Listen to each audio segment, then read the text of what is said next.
Yeah. Yeah.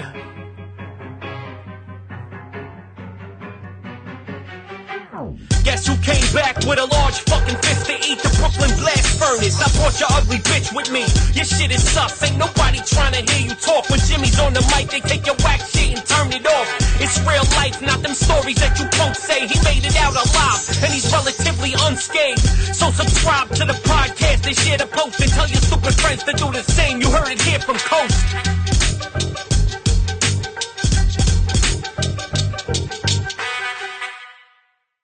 We're up. Another episode of the Brooklyn Blast Furnace podcast.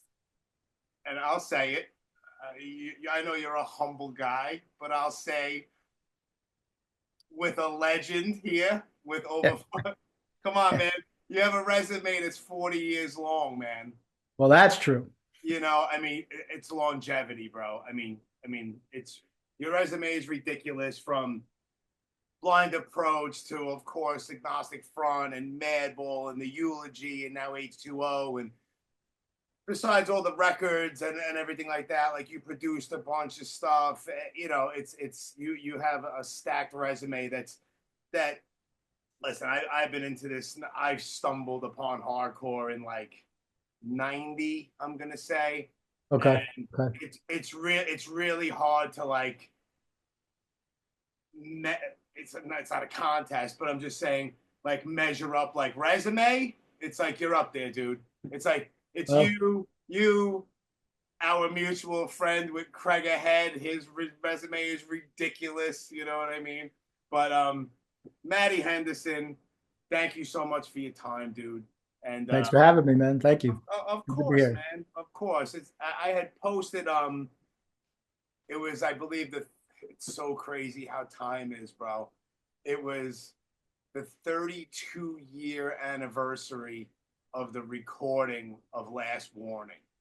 Right, that's right. I had posted it up there because Michael Ibeam, who took all the pictures and stuff, and it's funny. I never knew. I'm all over that layout. I'm all over that whole layout from that day, and I was going down some rabbit hole, and somehow or another I found the photographer. I never knew who took those pictures.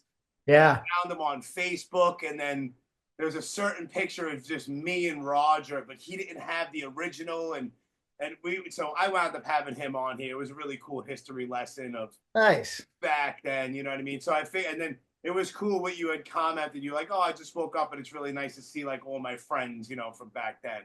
Yeah. So, yeah, man, it was crazy. December 20th, 1992. Yep, that sounds about right. Nuts. I remember like it was yesterday, dude, even though it was more than 3 decades ago. It's weird how time is. That's what blows my mind, man. I 3 decades ago, is that what we're saying? 32 years. It was 32 years in last December. Well, this December. Yeah, it just passed. 32 years, dude. Yeah. I remember waiting on a line outside. I remember that whole day, and I don't know how, but I do. It was a good show. It was a great bill. Yeah. Great turnout. So yeah, no, it was and for a while anyway, it was AF's last show, right? At CB's. At CB's, yeah, because I think like a couple of days later, I think you guys went off to Europe or something like that. Yeah, we did. Yeah, we finished out a European tour. Yeah, fucking crazy. So just like I said, time is very strange like that. It's 32 years ago, but then again, it seems like it was 10 years ago. If that makes any sense, I don't know. It does, and you know, I mean, I think part of it, you know, at least speaking for myself, and probably you can relate, is I'm still connected with so many of these people. You know what I mean? Like we're still, you know, friends, and you know, we still are at shows together, and you know.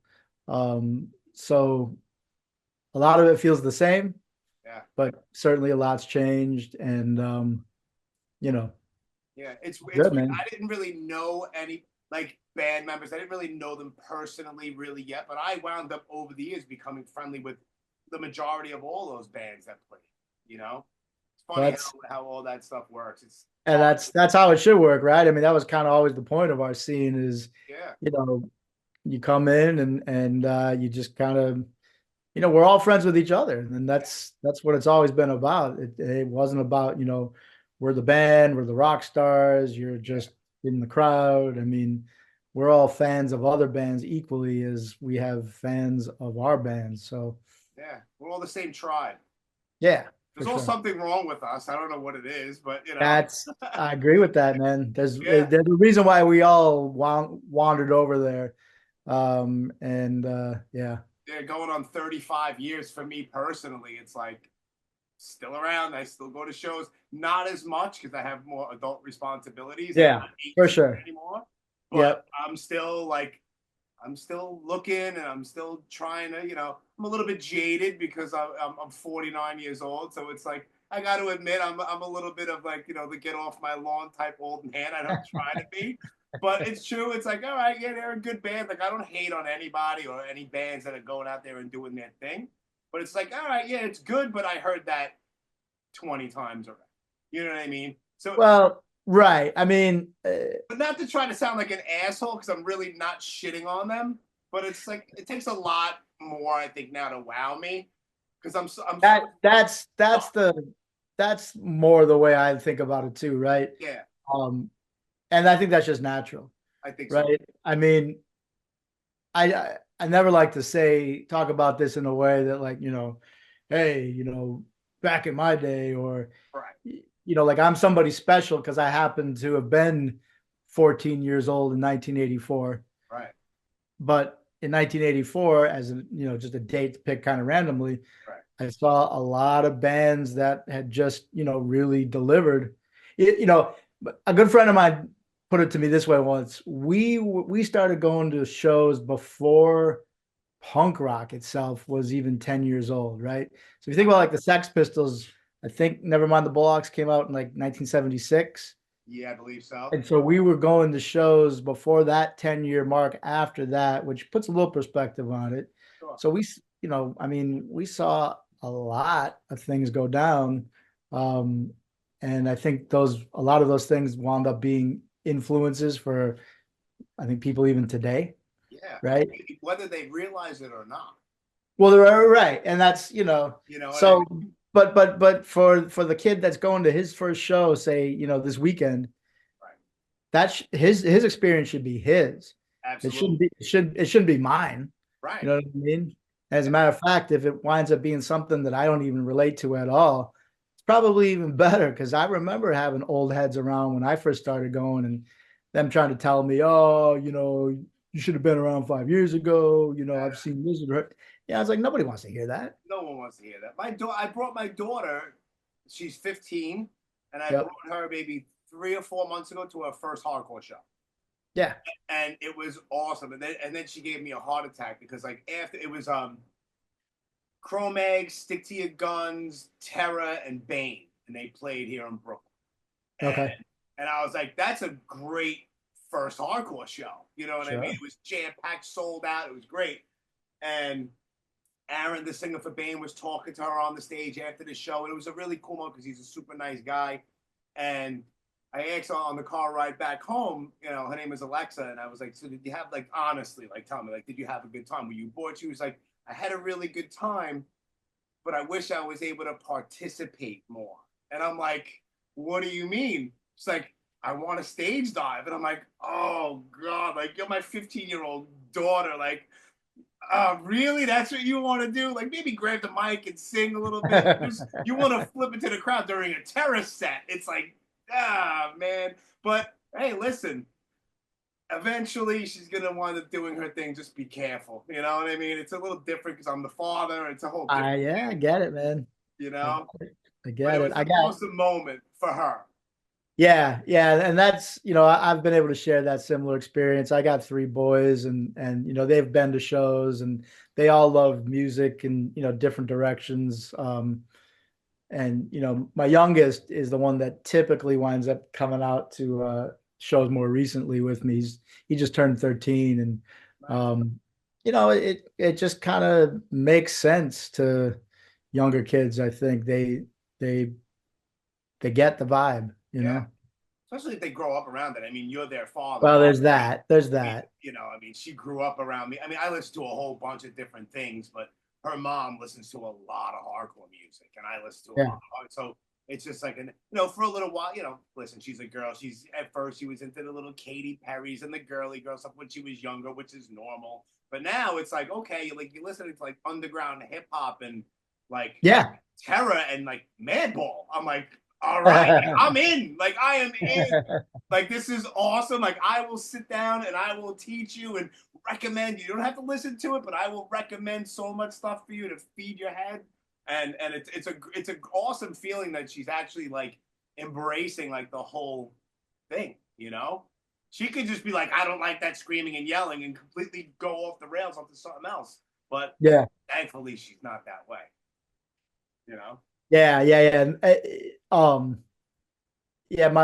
My son, he hips me to a lot of music like that's kind of edgy alternative from mainstream, but it's not hardcore necessarily.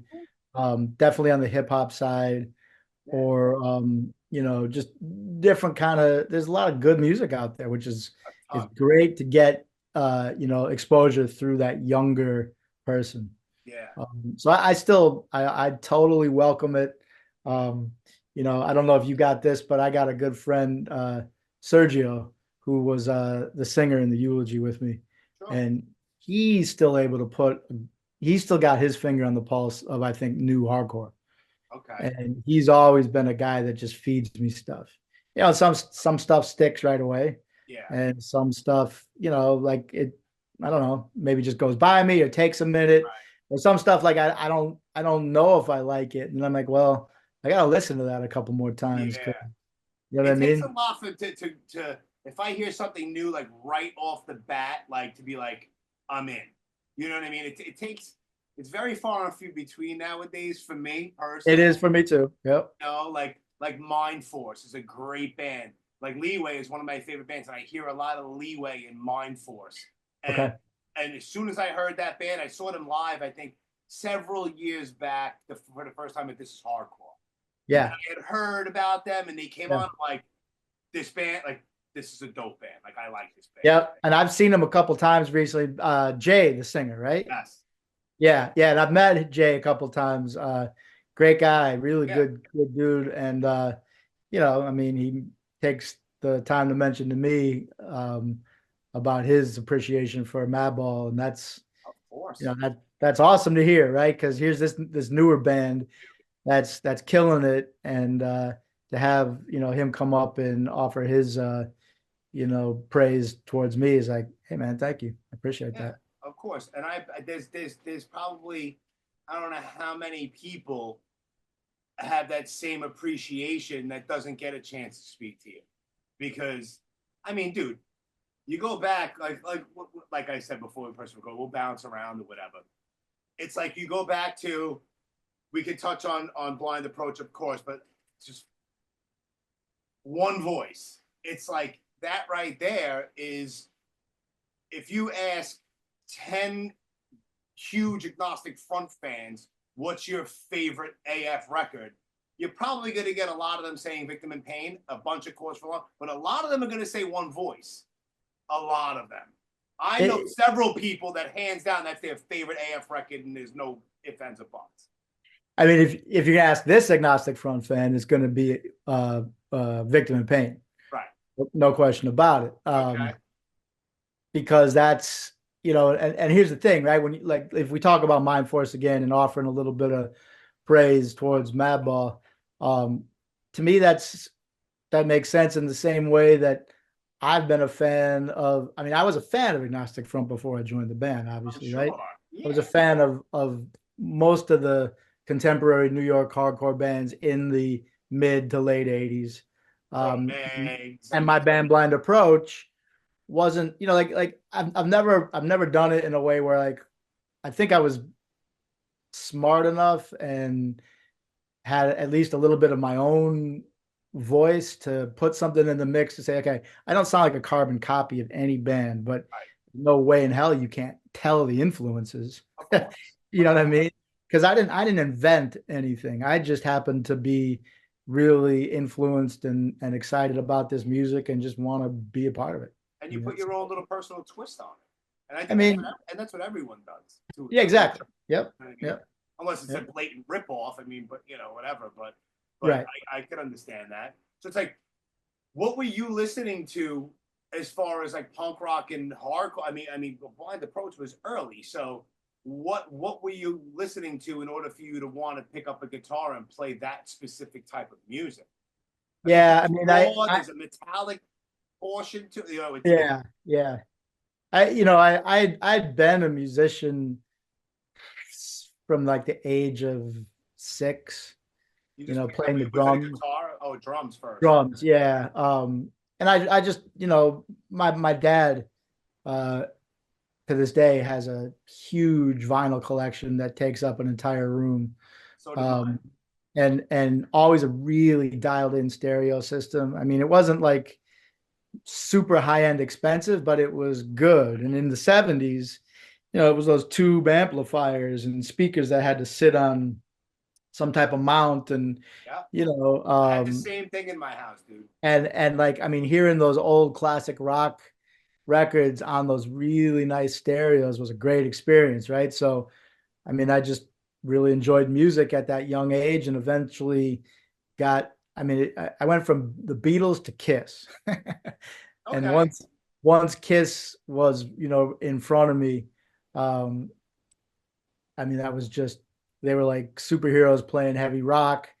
And the theatrics, the makeup, the explosions, of course. And the songs were tough, right? And I had an uncle who played the drums. So he had a drum kit at my grandma's house that would be there once in a while when I went to visit. Nice. And so that's kind of how I just gravitated in that direction. So, I've been playing music for a while. And then eventually just kind of got into punk rock. What was that first? Everybody has that one moment. Yeah. Well, my old man had a subscription to Rolling Stone back in the 70s when it looked like it was the paper cover, like the Village Voice. It was the big one. It was big. Yeah. And I still got it somewhere. Because I wound up saving it. He would save all the old issues, and I reached into his collection and snuck it out. It was when the Sex Pistols were on the cover. Okay.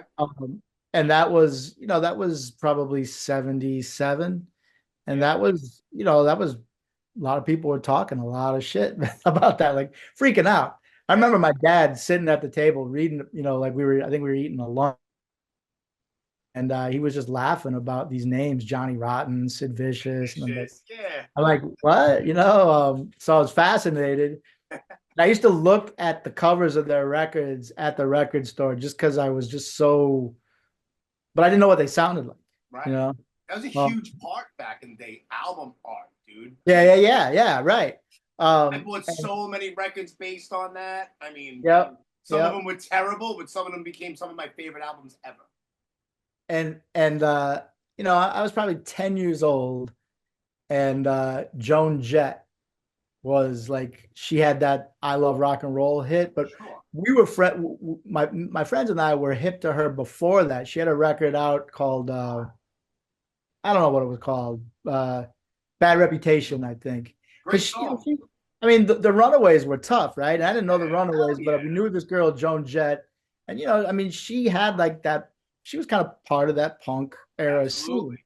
And so I heard her on a radio interview, and she was talking about her influences, and she talked about the Sex Pistols. And I recorded this. I had a cassette running to record that interview. Yeah. And they played God Save the Queen. And I was like, oh, that's what it sounds like? I'm in. And so I bought that record, and then I wound up just eventually, my good friend Chip, he just went all out, man. He got the wraparound glasses, the camo shorts, the spiked hair, the Clash t-shirt. He just rolled in one day at school, and and everyone laughed their ass off at him. And he's like, I don't care. I don't give a shit. Yeah. And that was always the Misfits, but I always gravitated towards the Misfits and the cast. That was kind of the whole thing. That was the most punk thing I'd seen up to that point. And so him and I, and he was the guy that hit me too. He started telling me, look, you like the Sex Pistols, that's great, but that's old news, bro. Like, you we don't call it punk anymore. He already knew it was hardcore. Okay. And, so it was like, Black Flag, Dead Kennedys, Suicidal Tendencies, Agnostic Front, Misfits, Yeah. I'm trying Negative Approach, uh,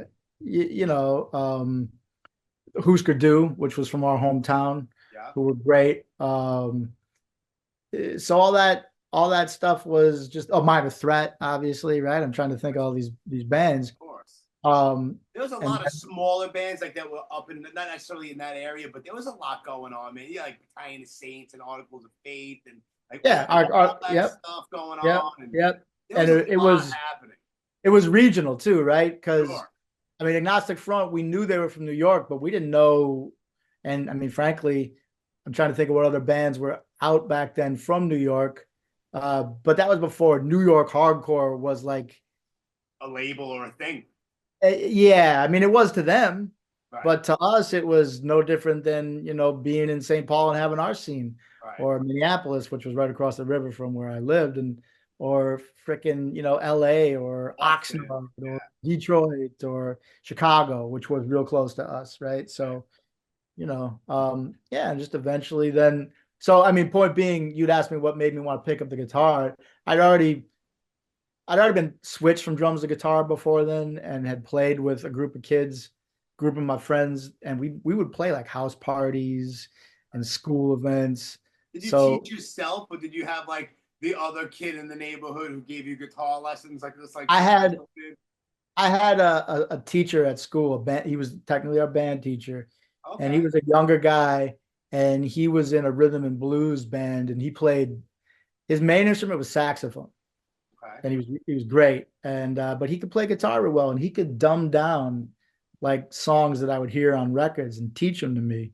And I'd taken a little bit of piano lessons, so I kind of knew some theory. Okay. And you know, yeah, and I spent hours, bro. I used to sit in my basement for 6 hours at a shot, maybe 8 if I had the time. Yeah. At that young age, I didn't have a lot Yeah. competing What are you gonna with do? my You go to time. school and then yeah. Yeah. Yes. Well, and I would bring my guitar to school, and I was able to kind of, skip a lot of classes. Nice. Did Yeah. people give you shit for that too because they knew you were like this punk rock hardcore kid? It all kind of evolved, and people, for whatever reason, I kind of had a knack with the guitar Okay. that people were saying, hey, this guy, he's worthy of being supported in continuing this direction, right? So people were kind of, people at my back, adults and kids. So, and the punk rock thing eventually became just me, but the guitar playing was already kind of recognized as something that I was known to be good at. So I still had just respect, even though I went from, just a regular kid to a punk rock kid, I guess. Yeah. All right. That's cool, man. That's awesome. People had you back, even adults and everything. They're like, all right, listen. Obviously, this kid has a knack, like you say. He has some talent. Let him do his thing. Yeah, and I mean, I went from through grade school and middle school. My high school was it was a big high school, and it had a lot of state and city funding, and so the facilities were really good. But it was public; it wasn't private. Right. And there was actually a 16-track recording studio, Really? and that's cool. Yeah, and so That's like unheard of, at least in New York. So it was and it was shared. I mean, I used to hang out with the dudes who were into the R&B stuff, and they'd ask me to do solos on their tracks, and then there'd be like some metalheads in there, and we would do metal, or or just whatever. It was awesome, man, and I spent a lot of time in that recording studio. Blind Approach's first EP was recorded in that studio. No shit. Free? Nice. Yeah, it was, except for the pressing of the vinyl. Right. But the actual recording was not. Yeah. That's fucking awesome, man. Jesus Christ. So this is all in St. Paul. So when did you get I'm gonna just come back for a second. But when did you wind up leaving St. Paul, like, for good? Yeah, so and I will say, like, St. Paul is where I grew up, and all the guys in Blind Approach were from St. Paul. Right. But St. Paul is part of the Twin Cities. Sure. Twin Cities is St. Paul and Minneapolis. Yeah. And I mean, Minneapolis was literally 15 minutes away. You just, I'm not going to remember, but like University Avenue is one example, non-freeway. You could just take it and you could hit a bridge that would cross the Mississippi, and then now you're in Minneapolis. Okay. Right? And so all the real hardcore shows were in Minneapolis, First Avenue, 7th Street entry. And so, for like when all the national bands would come through, that's where the shows would happen. Yeah. That's where we would hang out. And then eventually, once we got good enough to be on a stage in front of people, my singer Chip started making the connections and got us booked at the shows. And for a while, we were opening up for every national band that came in. Nice. Like from like 87, like 86 to like 88. I mean, it's pretty much a given. If there was a national hardcore act coming through, we were going to be on the bill. I mean, and so we got to know everybody. I'm sure. It's like who came through from like New York? Like, did Agnostic Front come through? That's just it. That was one of those things. Agnostic Front never came through. Really? Yeah. Cro-Mags for sure. Warzone, Gorillaz Biscuits, Youth of Today. Underdog came through, but we didn't wind up getting on the bill with them. Murphy's Law came through, but we didn't wind up on that bill. Okay. Fuck, who else? And so, yeah, AF, and this would happen a lot too, is road trips, right? Chicago was one of the nearest big cities, right? Sure. Because we'd go to other places like, Milwaukee, or I'm trying to think of where else. One of the Dakotas, I think, probably. But Chicago was South big. Dakota. Yeah, South Dakota. Yeah. Yeah. But Chicago was have big shows, and sure. The first summer tour that Blind Approach had, it was a total DIY. We were driving through and we timed it so we could see AF play in Chicago. And that was 87, 88. So that has 88. Like Liberty, 88. That's Liberty and Justice tour. It was actually, I think technically after it was after the Live at CB's. So because Live at CB's had Liberty and Justice songs. Yeah, correct. Yeah. Right. So I think it was, I'm pretty sure, if not, yeah, I feel like it was. Yeah. I believe they both, I don't know. So, well, put it this way. I'm second guessing myself because Live at CBGB's came out in 89? Was it 89? I believe so. Okay, so then I guess it would have been just before. We met Roger and Vinny and the other guys in the band just from hanging out, after the show, just, but it was like a quick handshake, hey man, cool, blah, blah, blah type thing. Yeah. But it was it late? It must've been later that tour in that summer that, Blind Approach opened for Nausea at CB's. Well, there's a nice little connection, right? Yeah, see, because we had our in Minneapolis, we were the Agnostic Front to this band Misery being Nausea. You know what I mean? We were like the Skins and the Punks. Gotcha. So, and Misery was good friends with the Nausea crew and a lot of New York people, which had that big crust punk scene, right? Yeah. So that band had the show out there in New York, and they got us on the bill at CB's through Amy and Nausea. How was it like playing CB's for the first time? Because obviously you knew about the place, and you Yeah. must have thought it was a legendary spot. Like Yeah, everybody. yeah, no, it was an honor. I mean, it was the highlight of the trip for us. And the thing is we were early in the build. There weren't a lot of people there while we were playing. But there was one guy that I noticed standing and watching us, and it was Roger. Awesome. Yeah. Awesome. And so he actually came up and talked to us afterwards. Like he came to the stage, and him and I specifically just, we started talking for a minute, and I just always stood out in my brain. I always appreciated and recognized, here's a guy who, like when I talk, like, well, just likes the music, likes the bands.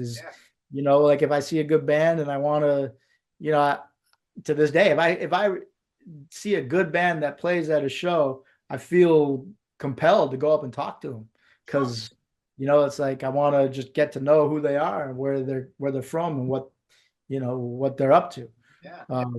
And so, that's just how it worked out. And I was already planning to go to college in Boston for Berklee College of Music. Right. I had no idea on to do anything else but just be in music. Okay. But I knew there's an expectation to go to college, so that's what I did. Yeah, it's kind of like what you do after high school. Yeah, so 89 is when I left the Twin Cities to go to Boston. And we knew people out there. We had met the Slapshot guys from being on our little DIY tours, and we opened for them in the Twin Cities. Great. And also Wrecking Crew.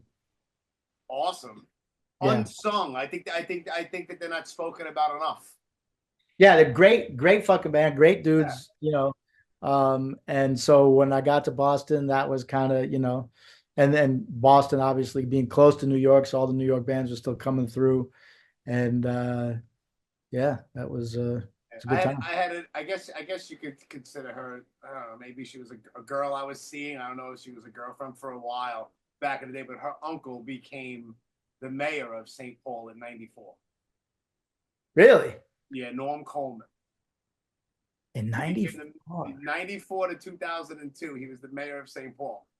That was the initial reason why I actually, when did you leave St. Paul? Because see if you were there during that time. But I wasn't. I left in 89. Was he born there? He was born and raised there?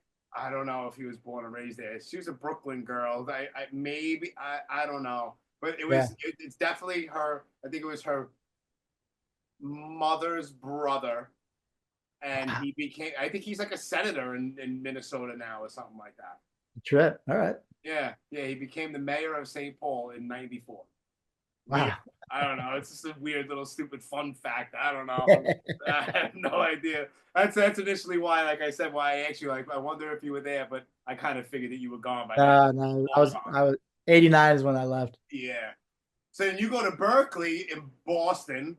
Yeah.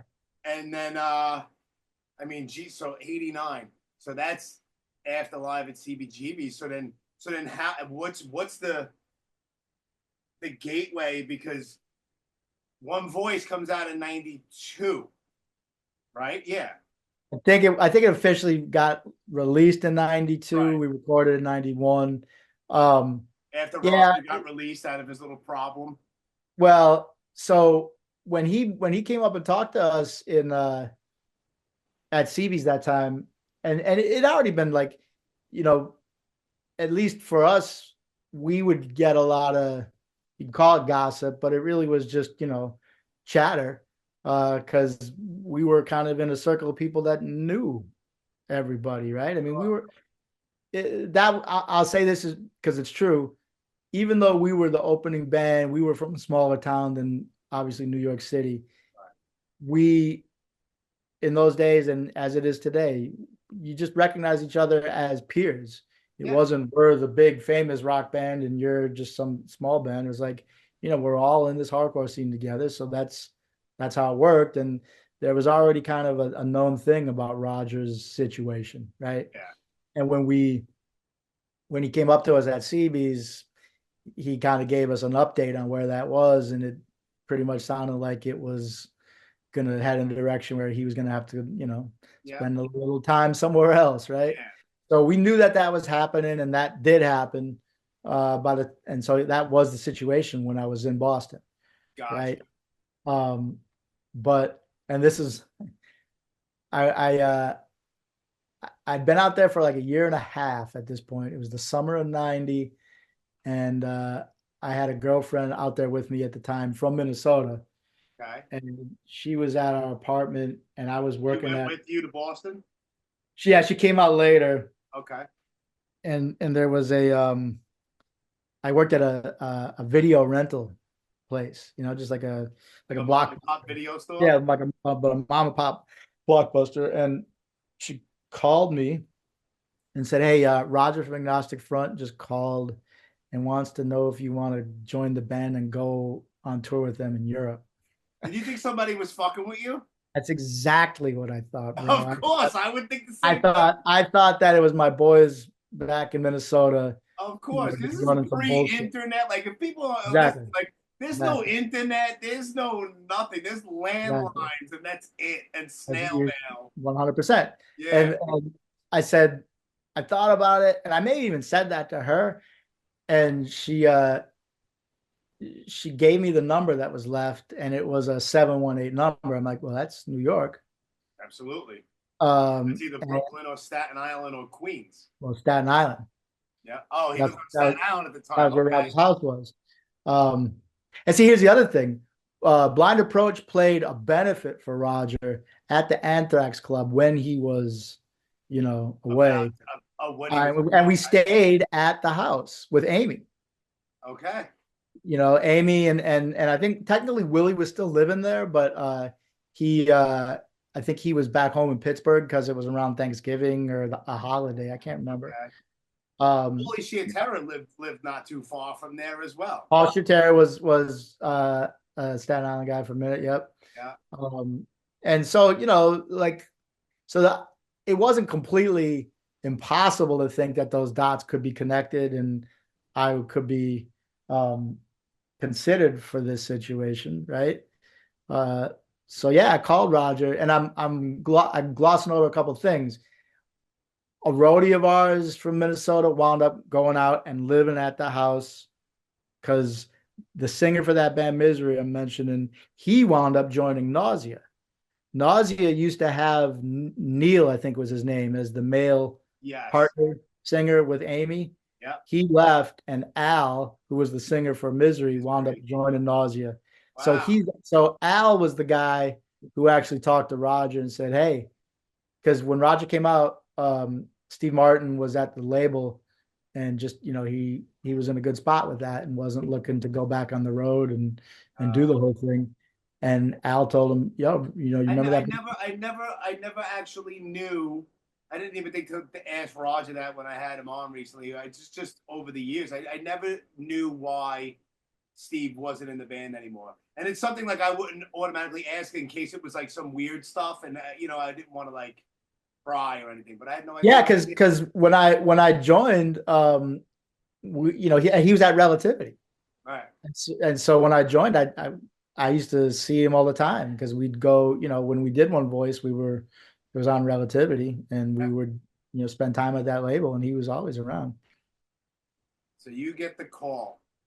What was it? What was it like walking into that? What was it like recording that record, man? I mean, that's got to be. I mean, in the moment, I don't know if you really. I don't know. Maybe hindsight, it seems crazy. I don't know. That was. No, it's about as crazy as you could think. I mean, considering being a fan of the band. I mean, there's no other way to put it. I was a huge Agnostic Front fan. Right. And now you're in the band. Yeah, but I mean, I had before that I had become friends, if you will, or at least acquaintances with just about with a lot of the New York people. I mean, when I joined the band, I had already known a lot of people that, it wasn't like we were real tight, but I was like, oh shit, what's up? Yeah, I'm playing with Agnostic Front now. Oh, damn. So I kind of had already a little bit of familiarity with with, just the circle. Yeah. Right. But yeah, man, I mean, for real, now I'm in the band. We recorded some demos on the road because Roger bought this 4-track Fostex cassette little demo thing that I knew how to use real well because I had one you know back at home. Yeah. And I doing demo stuff yourself. Yeah, and I like a Boss Dr. Rhythm drum machine. So that was my wheelhouse. I knew how to work that stuff real well. Right. And I used to bust it out and just try and, put some stuff together just to try to make something happen, You remember what songs were demoed? Yeah, for sure. It was the one demo I put this together with drums and guitar, at least the intro for it, because I remember Craig helped me with the second part of the riff. Infiltrate. That was the first one we did. Nice. Yeah. And yeah, with the little snippet of the Agnostic Front portions of the live in New York City '91 video, the only thing from one voice. That's right. Yep. Is Infiltrate. Yep. Okay. Yep. Okay. Yeah. I watched that video 1,000 times, dude. 1,000 times. I still have the original VHS. We had fun playing that, and we just, and I mean that was the cool thing about it too, is like we were really into playing music, and I mean, ahead of being in that band, I hadn't played with a drummer as good as Willie. I hadn't played with a bass player as good as Craig. Right. The guys in my bands were friends first, musicians second. You know what I mean? And these guys were next level. Yeah. And so they already had a few records under their belt. Exactly. Touring. They in the studio. Like they know they know what's up at this point. Yep. And so it was a good time. And then knowing that we were going to go to Normandy to record was exciting for me for sure, because some of my favorite records came from that studio, and I had a sense of just what they could do. So I was excited, man. Yeah, man, and like the majority, if not all of those lyrics, if I'm wrong, correct me. A lot of that stuff Roger wrote while he was away. He did, and that's the other thing. I give Roger a lot of respect because he those were very personal. Fuck yeah. Things to him. But and this is typical for a lot of singers in my experiences. The lyrics are, again, they're very personal, and they need to be. Like, if you're going to get up on stage and belt something out with feeling, and really make other people feel it, the singer's got to feel it, right? I mean, it's got to be 100%, meaningful. 100%. It can't be filthy, because everyone will sniff that out and it's just going to fall flat. Right. But the challenge is, well, do those lyrics really, how do they line up rhythmically? Yeah. And they many times they don't automatically line up rhythmically. And for better or for worse, if I write a song, I always kind of hear a rhythm, a vocal pattern. Like, I don't have words in my head, but like I have like what I think a good vocal line would be. And then it becomes the back and forth of taking, a lyric phrase that you love what it's saying, but can we maybe switch one word to get 2 less syllables so that it actually fits this rhythm type thing. Gotcha. And Roger, seemed to have respect for my ear with that.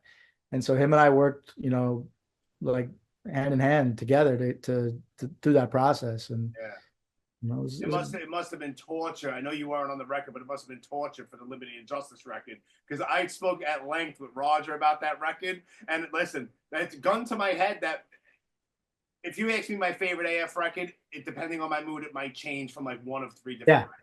It could be Victim in Pain, could be One Voice, could be Liberty and Justice, because that was the first record that I ever heard from them. So it's like a nostalgia thing. And I even asked him, I'm like, dude, you go from the way you sound. What's the amazing thing about AF is that no record sounds the same, and that's awesome. So it's like you go from Victim in Pain, the way you sound, and then from Cause for Alarm, and then something happens to you in your voice during Liberty and Justice. I'm like, what happened? So there's, and I love it. It's so erratic and crazy. I'm like, dude, you sound like a possessed Dracula. It's not. Yes, that's the thing, wild. right? I'll be the first one to say it. My whole like, oh, let's do a rhythmic pattern here. It can be to a fault. It can start to sound stale or just kind of, not that exciting. So, I got better at it as I got a little older to give more room for things that just kind of fly off the cuff versus just being too, regimented. Like my Sergio from the Eulogy, that's his favorite record, I know. Liberty and Justice. Yeah, and he loves that Roger vocal delivery, and I did too. I mean, when that record came out, I mean, we were all in. Like we were like, yo, and because it really sounded like it was like kind of some next level, like just psycho, wild, erratic. And it was tough. It's hard as nails. And so, you got to find some of that. You got to bring some of that in, Yeah. Incredible shit, man.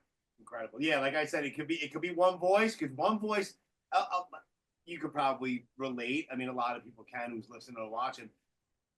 Certain albums bring you back to a certain time in your life. Absolutely. You know what I'm saying? One voice was like my soundtrack for so long. Like 92, dude, like One Voice, The Life of Agony demos, because River Runs Red wasn't out yet. Leeway, Desperate Measures, and Born to Expire, huge soundtrack, dude, for years. And I still like, when I go to the gym and it's like I have a playlist, there's like 5 One Voice songs on there.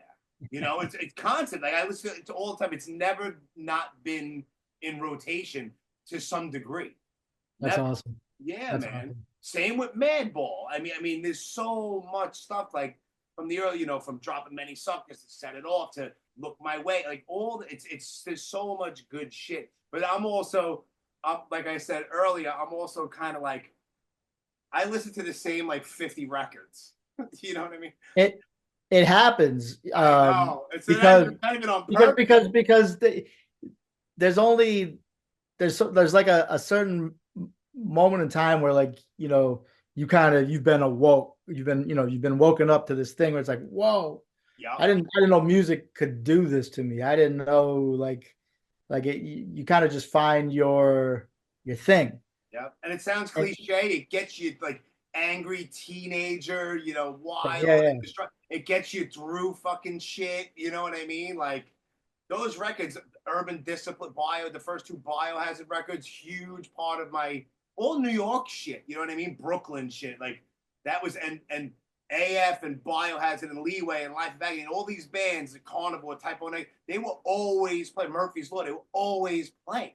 Like there would be times where I'd see Murphy's Law earlier in the day and go see Agnostic Front later on that night in the same day, one in Queens and one in the city or whatever. It was crazy, but so that's why I'm stuck there. But I mean, I have my feelers out and I do listen to all the stuff, but that's like my core shit, That's what I'm saying. Like, I don't think anyone can be blamed for that. It's like, there was a moment in time where I wasn't being impacted by music in that way, and now all of a sudden it's happening, and I don't think you can get that same experience over and over.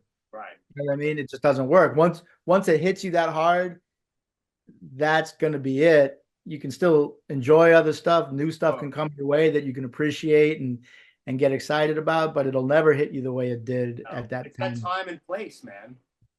Yeah. And you touched on it before. It's like, it wasn't my fault that, I was 14 years old in whatever year. It's like, I've said it several times, like, had conversations with friends of mine who are into the whole same deal, my age. And it's like, I'm so fortunate. And I realized that I was at a certain age during a certain time in New York City where I got to see the evolution. And when AF, when you guys were touring on the One Voice thing and all these, which probably later on, you know, how like Messiah, how it became more iconic than when it first comes out. You know what I mean? That I was a part of all of that stuff. I was at those shows. And I'll say it again, and people are probably sick of this little stupid story, but I don't know the last time you listened to actually the entire Last Warning live record. I don't remember the last time you listened to it. Yeah. But I'm the guy that right at the end of Your Mistake screams motherfucker in the microphone. So it's like I listen, it's like that's like my little feather in my cap. And hey, somebody had to do it. Yeah, it was me because I was an angry, 17-year-old knucklehead, and why not scream motherfucker because I'm pissed off, you know what I mean? Yeah. But yeah, it's like all that stuff just brings me back to that time, and so I'm stuck there to a certain degree. Well, and you know, man, like I can't remember what made me think of this just kind of recently. Part of it was, did you happen to be at the Irving Plaza show, the benefit for Lou? Absolutely. Yeah. Man. So I you were there. You were backstage. I saw you backstage. Yeah. In that small little room off to the side of the stage. Yeah. It was a coincidence for me to be in New York at that time. I was wondering if it was actually you. I'm like, he's in Cali, isn't it? Yeah. I didn't want to be like, hey, what's up, man? You know. Yeah, at least my wife and I together get out to New York, you know, maybe twice a year, and we've brought our boys out a couple times, and we wound up scheduling this trip to get the whole family out. Incredible night. So you know, it's like I'm in New York for 4 days. That show's happening. It was a good opportunity to see a couple people that I probably wasn't going to get a chance to see because like Royce and Warren, they work at Irving, and the benefit for Lou to try to just help out with that, as well as see Crown of Thorns, Killing Time, Life of Agony, Vision of Disorder. Yeah, man. Who am I missing? Municipal Waste. Municipal Waste, who I'd never seen before. They're I never seen them live before either. Amazing. Yeah, man. And as good as time as I was having just chatting it up with, the different people that I'm friends with that I was bumping into, I was having such a good time watching every of those bands play. Me too, man. I mean, they were killing it. Yeah. And but it made me really remember we were all friends then. Yeah. I mean, we weren't all real close because a lot of us were touring in different directions, but there was a genuine sense of respect and a unity in that room. In that room, but in that scene. Yeah. In that early to mid 90s era. Okay. I mean, we knew, like we all had a lot of respect for each other. We'd share the stage regularly, and it'd be different. Maybe VOD might headline, maybe Madball might headline. It depended on where and when. You're out on Long Island, VOD. And it wasn't a tough conversation though, and everyone just knew it just organically all just worked. Life Agony. I can even think of like I'm going to throw Earth Crisis into the mix. Yeah. I mean, we really believed in what we were doing and had a lot of respect for each other. It was a great time, man. Good period of music and amazing. Like I was never in a band, but I was I can't even count how many shows. I mean, it was constant. From the early 90s all the way up and through. There's been so many. And especially that early time period where it was just, it seemed like the vast majority of the shows were all jam-packed. It was packed houses, and there was just bodies on top of bodies on top of bodies. There was no, rest in peace, my friend Eddie Sutton. He used to call it the guppy tank, because it was like the hardcore, and Lou and the Sick of It All guys call it the hardcore horseshoe. It was just like packed up to the stage and just bodies. And it was a different time, and it was amazing to have been a part of that. And at those shows. You say it was a different time, and it was in some respect, Right. but and I've mentioned this before, and I'm going to take the opportunity to give the shout out now. Sure.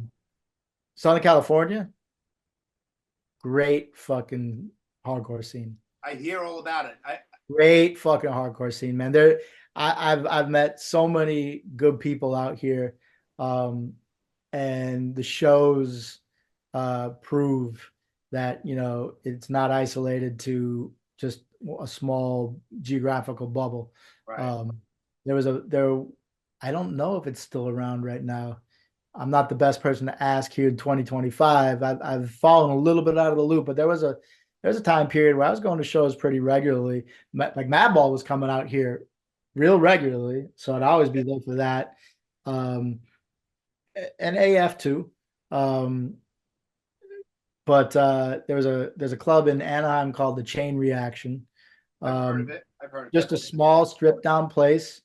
And it's got it feels like I'd be at any show in New York. You know what I mean? It's like, it's just a good scene, a good circle of people, a lot of energy, and every band's bringing it all the time. Again, I'm bad at keeping up with the names and the fresher bands, but for a while it was Terror, it was Downpressor, it was oh man. Terror is everywhere. Terror is everywhere. But and with all respect to Terror, I don't. Oh my God. I don't consider them a new band because they're not. You know what I mean? They're not. I mean, they're so well established, and in my mind, about. I saw them play at this warehouse in Long Beach. I went to see some family friends of ours. They've got like college age kids who play kind of grungy alternative type garage band stuff. Really good. And it was a party at this warehouse in kind of this industrial area, Long Beach. And it was, that kind of grungy alternative kid crowd. Probably 800 people. And it was fun time. Yeah. And then I'm going back, I don't know how many years now, probably 5 at this point. It was pre-pandemic. Okay. Maybe 2019. I hear Terror's playing at this place. I'm like, what? Really? Awesome. Dude. I mean, just destroyed it. Yeah, Just man. Every time one of my favorite bands, Scott is a great guy. It's just like, and I've seen them in LA at a house party that must have been insane too. It was amazing. I loved it. Like so I'm saying, just there's a good scene out here. A lot of good people that remind me of, the New York scene, but it's just out here in LA.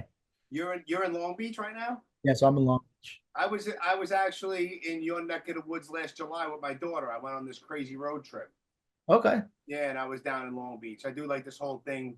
It's called the Delta Bravo Urban Exploration Team. Danny Boy from House of Pain started. It's all kinds of we go out and it's all for fun, dude. It's also a good excuse to go and see all different parts of the country that I would never usually go to. Not saying I wouldn't go to Cali because I found myself in weird spots in like Mississippi doing this shit. But right. Yeah, so I went down and it was like filming locations and like true crime spots and stuff like that. So there was a bunch of stuff that was filmed down in Long Beach that I went to like these movie locations and shit. I did like a 16-day road trip with my kid. What year was that? That was this last summer. What area? Do you remember the areas? Like I do. Yeah, there was remember that old I can find it right now. That old Brian De Palma movie called Body Double. I remember the movie. I don't know it real well, but I'm aware of it. I'll find it. Yeah, I was all I don't remember exact streets off the top of my head, but I was all over Long Beach. We started out all the way up in San Francisco, and then we went to Alcatraz and did a whole bunch of stuff.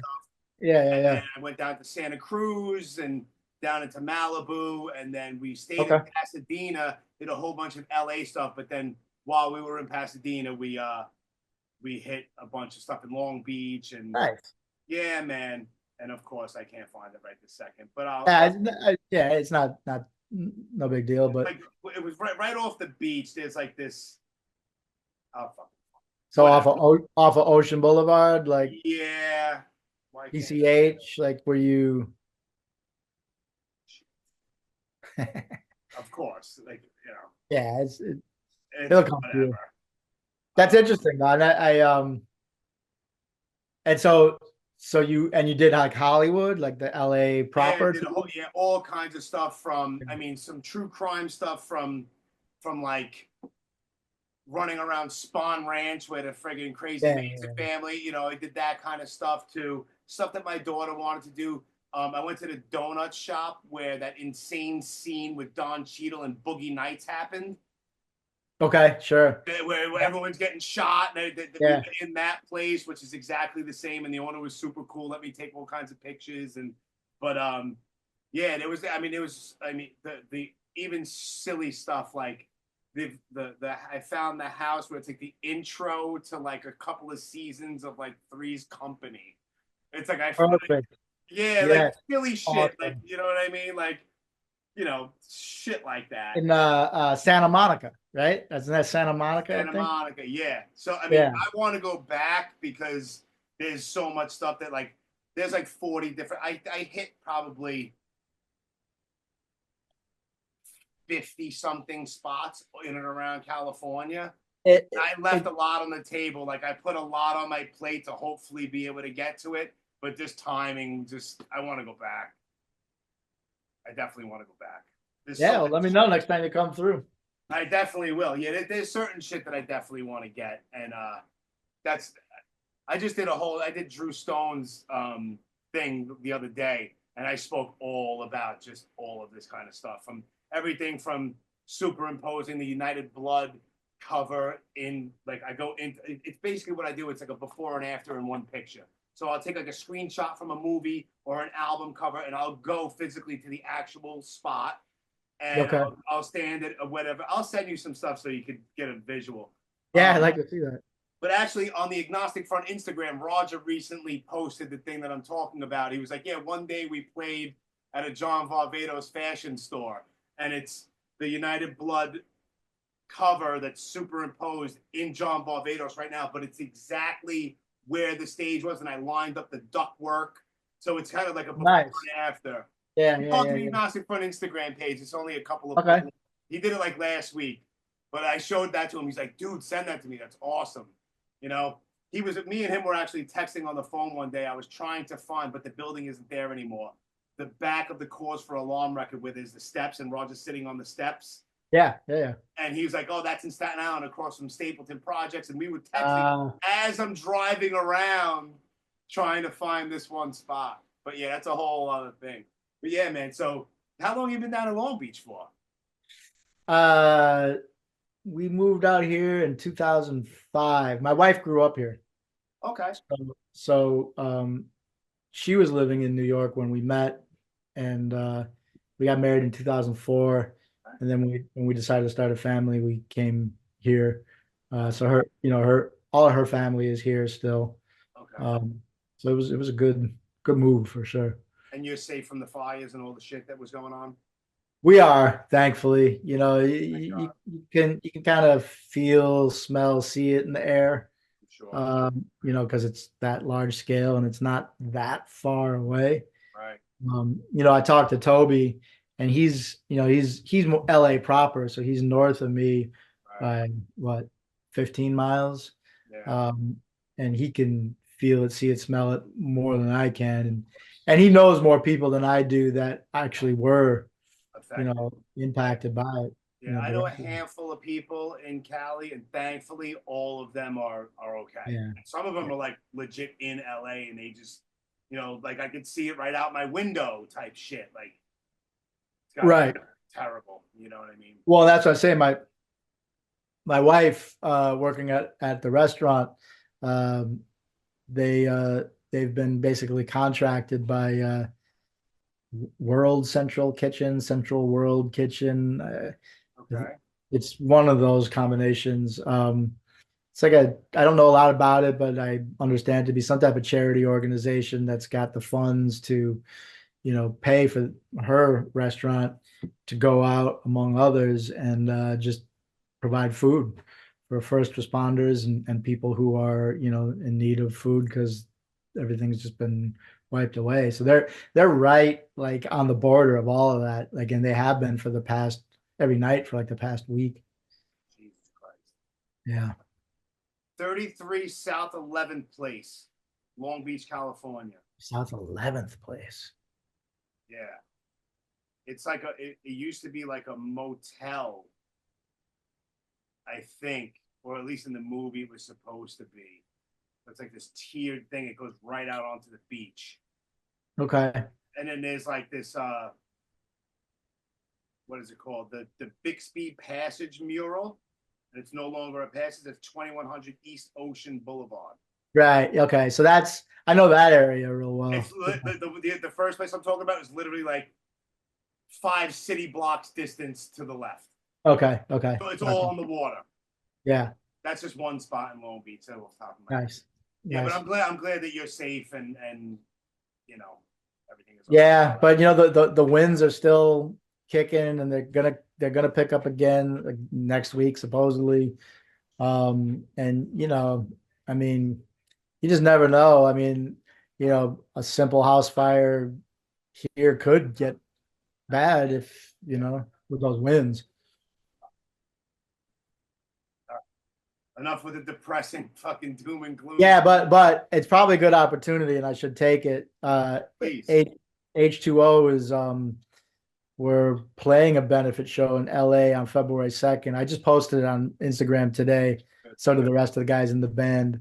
Our friends from SOS Booking are setting it up, and it's a big bill, man. It's got you know what? Let me please take the opportunity, man. I mean, that's what we're here for. Promote whatever you got to promote. Yeah, it's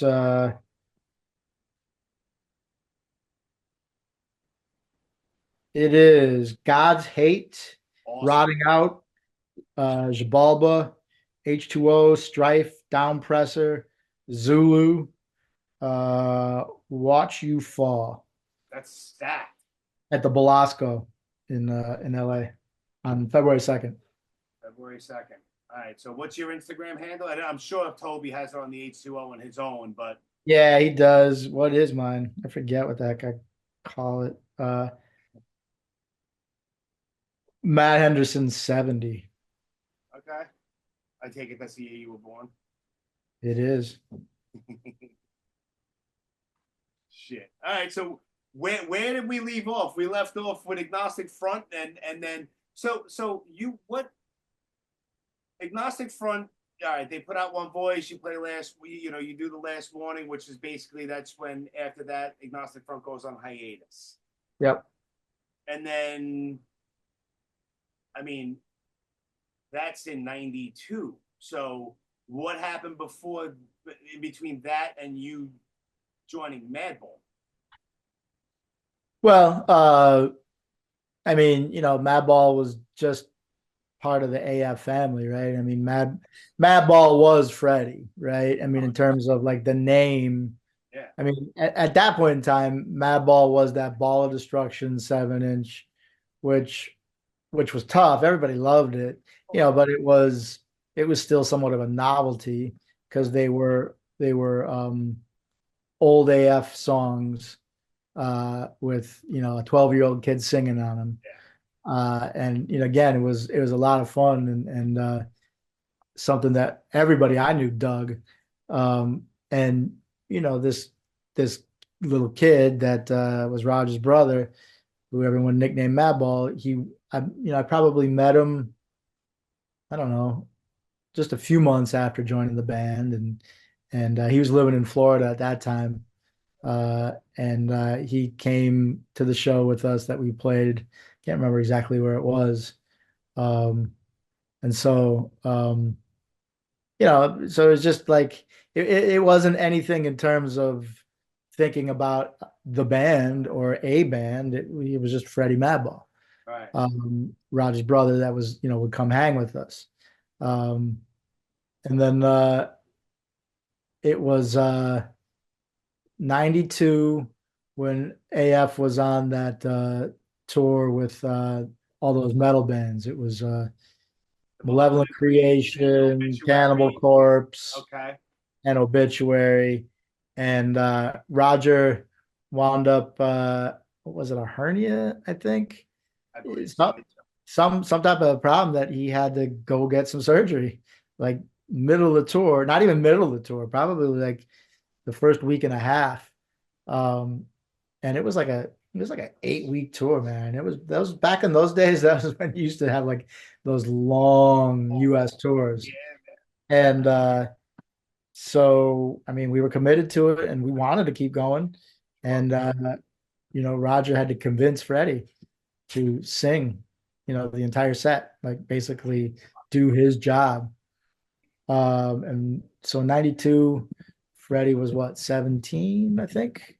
okay. Sounds about right. And it's funny because when I first met him and we played that show in the Florida area that we did where he first came to the band once I was in it. He was a little apprehensive, like he hadn't done it for a little while, right? Because Roger was, because the band was kind of inactive for a minute, and he was living down in Florida and he was kind of just being a regular kid, so it was something that he wasn't, he didn't do it regularly, you know what I mean? Sure. And now he's going to come up and sing, and he did it, but I could just tell, and he even told me, I just fucking felt a little awkward, Sure.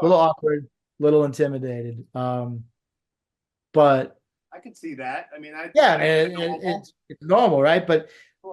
by the time we were on that Obituary tour, he had been living out in New York, and he had been, coming to the shows regularly, and he was definitely, warmed up and primed. Didn't mean that he was truly excited about having to take on doing a whole set. Jesus, That's a different story, right? Sure. But thank God the kid's actually pretty smart and sharp because he could memorize all those lyrics. I don't even know all the lyrics to every song the way he, I mean, to get up and sing them all, right? Yeah. I could. I mean, I'd be able to do it, but it would take me a minute. Let's put it that way. And so yeah, he handled it, and he killed it, really. I mean, because at this point, he's 17, he's now starting to just, he's starting to look a little bit more like a man as opposed to a kid. Starting to fill out a little bit.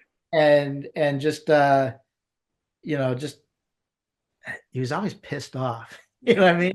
And he must, I mean, that was never an act with that kid. Like he was just mad. Right. And just, just in there we'd get a little pushback on that tour, right? Because we weren't, we didn't sound death metal by a long stretch. With those three other bands, right? You know what I mean? We got respect from the bands, and there were some fans that were tuned into it, and then there was our fans that would be there. But some of the metal fans, they didn't really quite know how to get with it, and sometimes we'd feel a little, sometimes they literally be a little heckling when we play on this, like we play Crucified, bang again, Sure. kind of bouncy, Yeah. like a death metal guy who's really into Cannibal Corpse, he ain't gonna understand what's going on. He doesn't understand how to process that. Yeah, so, and I get it, that's fine, but and we're up on stage doing our thing, and let's just say we weren't that bummed out that now we got a reason to have a confrontation. So there was a little bit of that, but the really it was just more about Freddie. Just like it was very clear that this kid is a front man. Right. So, and that was after the first European tour, and that first European tour, we had so many people coming up to us asking if Freddie was there with us because they were all used to the live at CB's, Sure. and they had the Ball Destruction 7-inch, and they wanted Freddie to sign it, and like, I mean, they loved it out there, and Roger never forgot that, and so on that last so after the last morning show, Right. we knew we had our last European tour. Right. Roger's like, listen, we should put out another EP and do another Madball EP, and we should bring Madball out and play with with AF. Like that's how it kicked off into being like more of a band, if you will. Right. So that But it was was dropping many suckers. yeah, dropping many suckers. Yeah. And yeah, and I was all in because it was just a fun thing, and I totally knew, Freddie as a frontman, it was going to be, something cool. Sure. And so yeah, we did Dropping Many Suckers, and we did that whole European tour, kind of double dipping, opening up for ourselves. And and then once AF was over, it was, well, we can still play like weekends, Yeah. and there was no strings attached. There was no high expectations of like, we didn't care if, how many people were going to be there. We weren't trying to be the headlining band. Right. We weren't, all it was an excuse to, Have fun. get together. Because I was living in Boston at that time. I went back to Boston to finish school because I quit school to join AF. Right. And then once AF broke up, I was like, well, look, I guess I'll go back to school. Right. Which I did. But yeah, so I'd come to New York on the weekends, and then, I became friends with the Bruisers. Okay. Right. And we do a couple shows with them in the New England area, and there was a punk rock band, Toxic Narcotic. Okay. And so, there was this little scene there that Madball kind of, glommed onto, and then eventually New York, because at that time the New York scene didn't have that smaller circle of bands like the younger bands. Like, I know Vision of Disorder was around, I know Life of Agony was around, and they were certainly making names for themselves, but it wasn't quite the energized, kind of new wave of the scene that it became eventually. Bulldoze, 25 to Life, Crown of Thorns. Crown of Thorns, Yeah. Fahrenheit, District 1. 9, you know what I mean? Like that whole Bond Street Cafe era group of bands, and Marauder. yeah, well, yeah. I mean, again, Marauder had been around and were, established too, for the most sense, but the scene itself wasn't really all that energized yet. Right. I mean, it was on a kind of a downtrend. It was. There was a lot of contributing factors to that little downtrend. There was peaks and valleys, man. Peaks and valleys. Peaks and valleys. Maybe a little bit of violence here and there, kind of turned some people off. I remember that whole time frame, sure. We can nitpick. We can, of course we can. We can. We could. Yeah, man. So the next thing you know, it's like, does it become like a serious thing? And next thing you know, you guys are in the studio recording fucking Set It Off. Yeah, because Howie Abrams, who was... We're on podcast time, but shout out to Harry Abrams. Today is his birthday. That's right. Happy birthday, Howie. Great dude. Howie was the initial A&R guy at Relativity for One Voice. And then he left while we were working on the record. And I don't know if he went right to Roadrunner, but that's where he wound up eventually, was Roadrunner. And, he had just kind of been hip to the fact that we were playing, and he said, yo, let's do a record. And I honestly at the time I was like, fuck. Here we go again. Yeah, because it's not that I didn't want to play.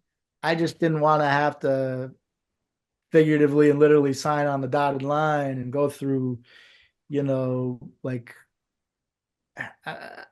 I mean, the only way I know how to do it is to, like, you got to kind of live it. You know what I mean? You gotta be all in, right? Doing bands on the side is a hard thing for me to do.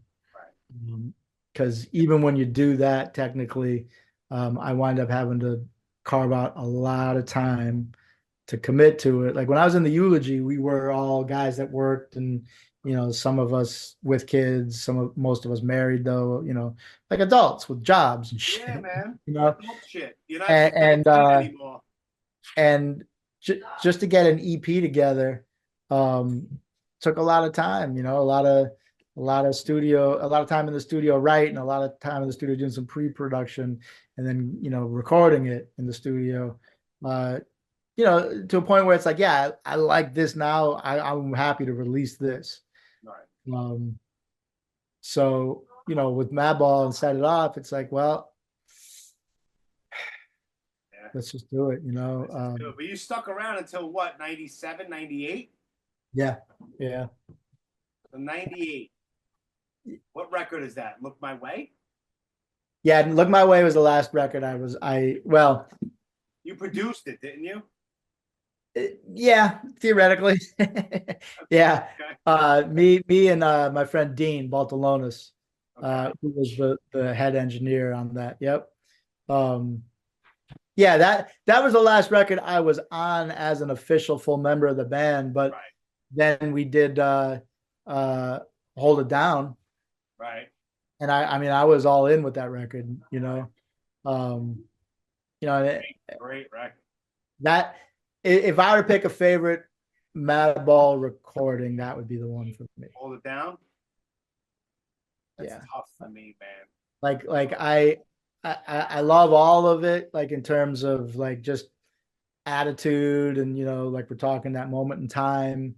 But like as far as like the band performing as like a live band and getting that live aggressive vibe onto tape, Hold It Down was the one that worked the best, I thought. Okay. Fair enough. So that's 98. No, Hold It Down came out in 99, 2000. Might have been 2000. Yeah.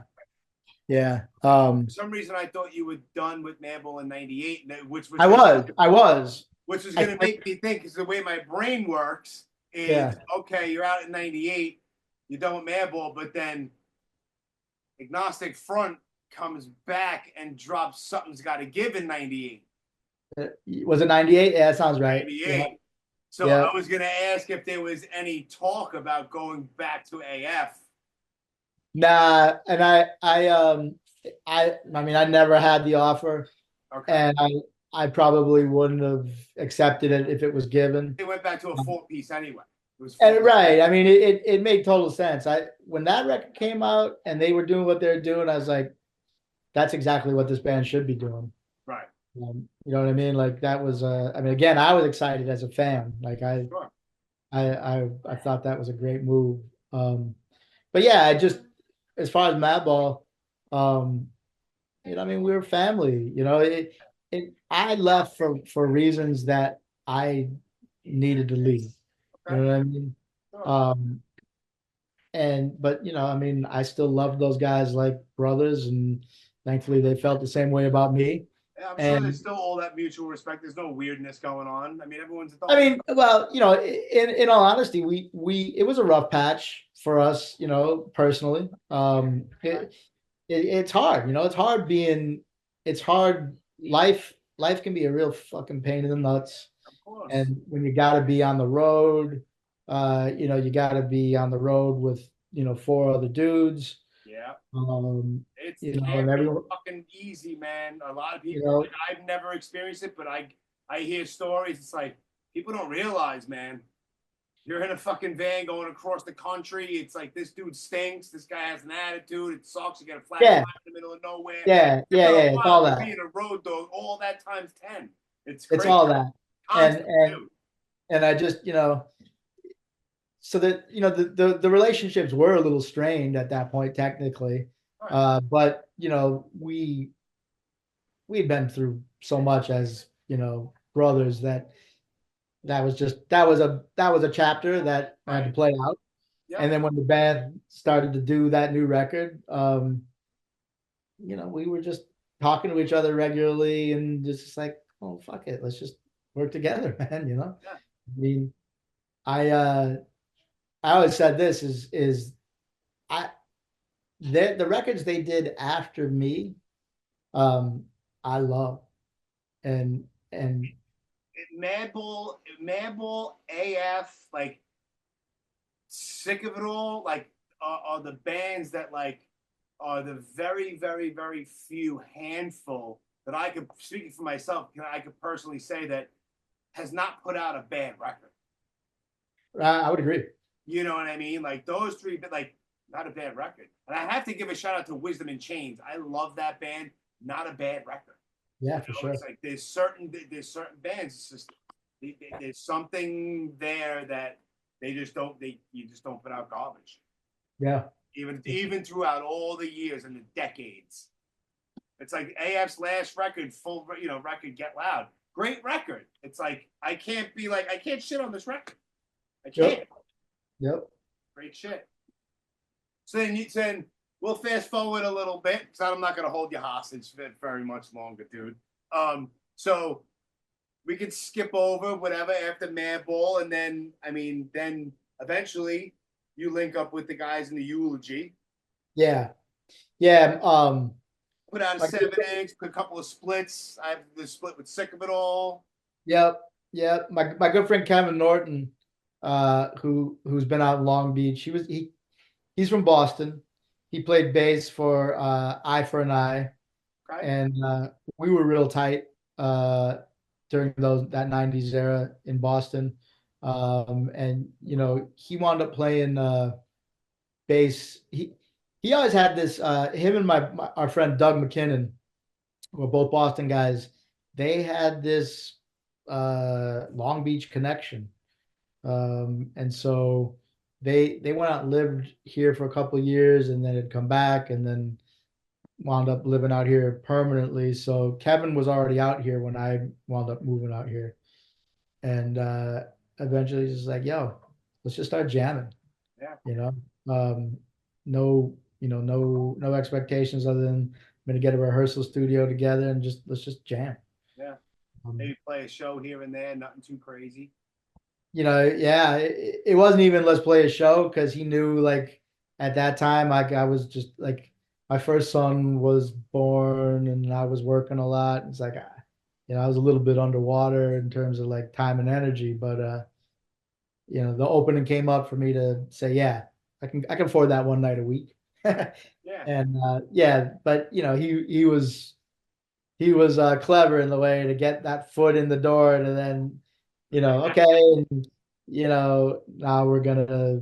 He reeled you in, but you probably didn't have to twist your arm. It was just no, not at all, not at all. I mean, it was so good to just be able to hang with him, like that in a way, and then eventually, we found the right group of dudes like Mark Jackson, the drummer from Throwdown. Yeah, was a phenomenal drummer, great tattoo artist, and Sergio, who was he used to be. See, Kevin played bass in this band Straight Faced, who had a real good run out here, and they wound up touring with AF actually.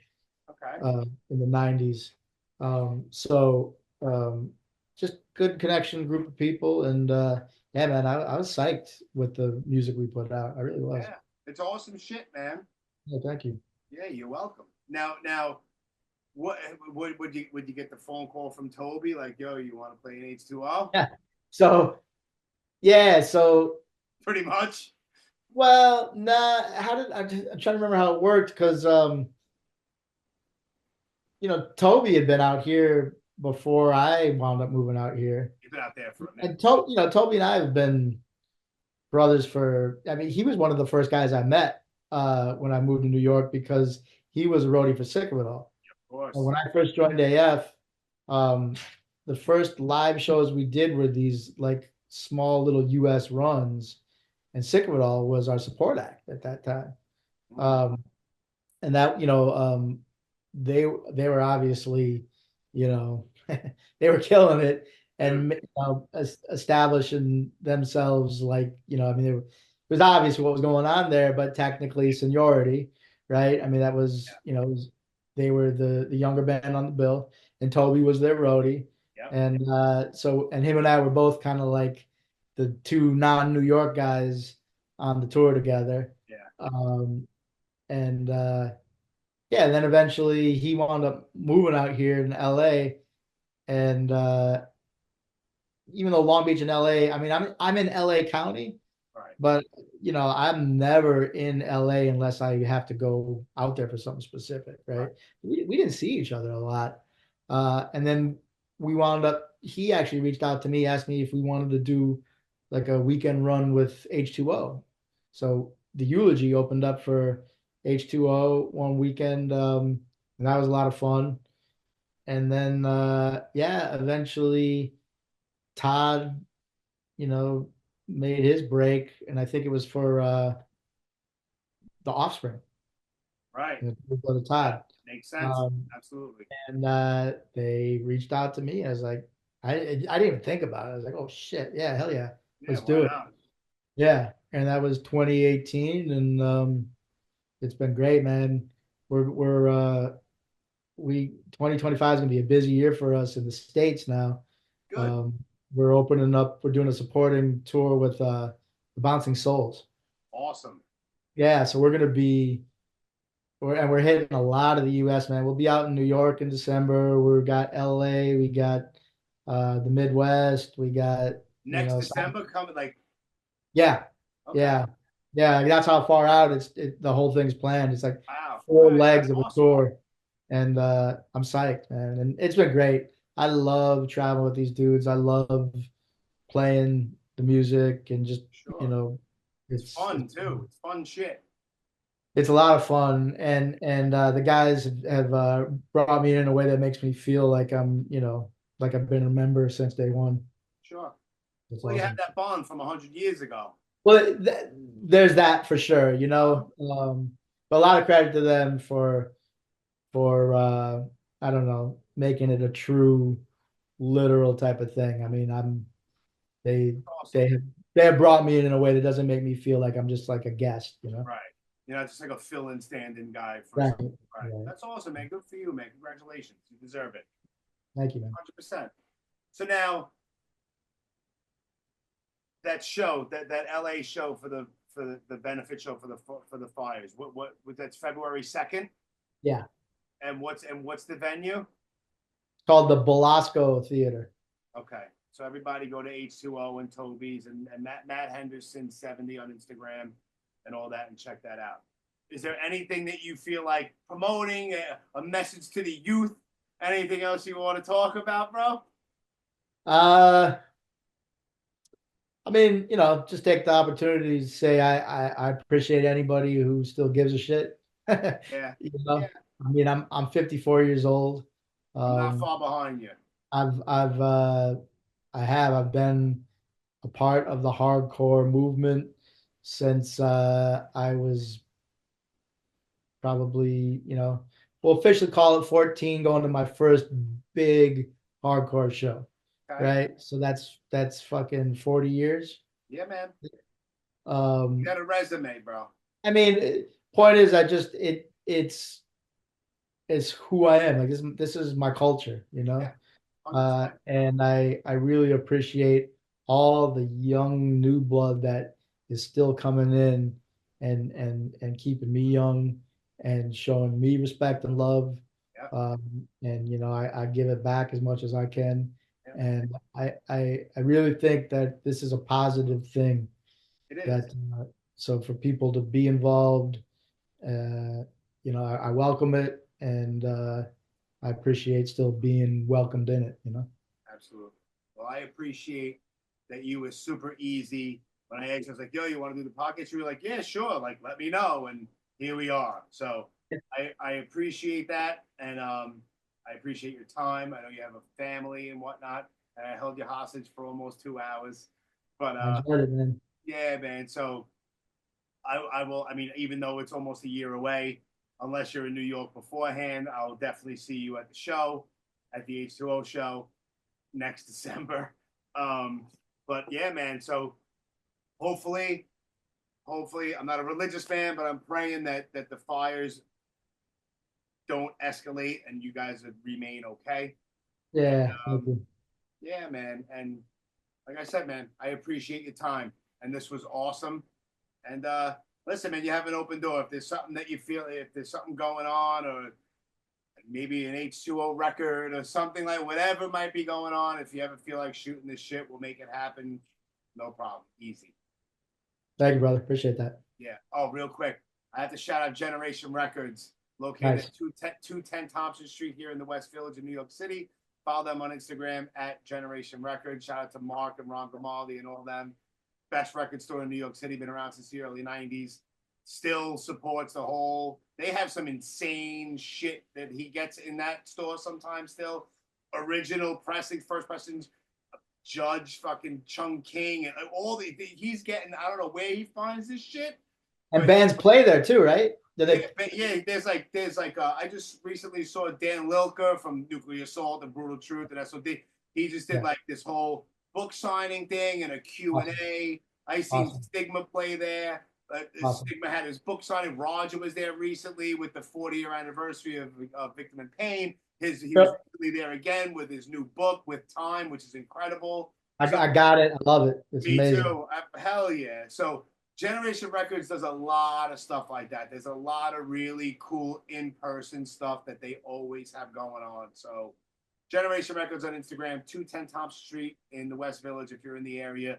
Support your local record stores, mom and pop businesses. Don't just download shit on your phone all the time. Buy a record. Read lyrics and thank you in liner notes like we do. You know what I mean? I used to love that shit. It was a ritual. Open the cellophane, put it on, and read along. And absolutely. That's why I know no lyrics at all today. Me neither. But all that stuff from back then, I could recite one voice, urban discipline, backwards and forwards. Because I'm in the moment and I'm reading along this angry shit as some knucklehead teenager that I was. The best shit ever. Maddie, thank you so much, brother. And this will come out in a few days. I have one more that I'm dropping in a couple of days, and then you'll be a couple of days after that, but I'll let you know. I'll tag you in. Okay. Yeah, let me know. You'll know the deal. Cool. Be safe, brother. Thank you so much. All right, man. Good talking to you, brother. We'll be in touch. Likewise. Have a good night. You too.